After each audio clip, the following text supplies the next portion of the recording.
viene per un prelievo esagerato. Invece dell'Avis è andato a Equitalia.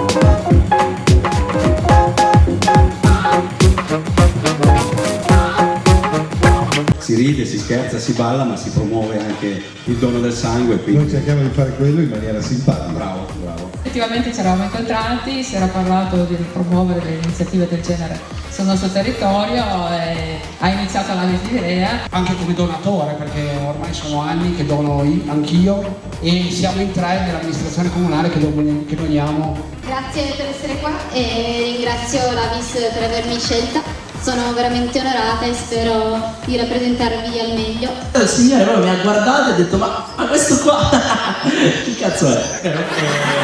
Che oggi nessuno mantiene più quello che promette.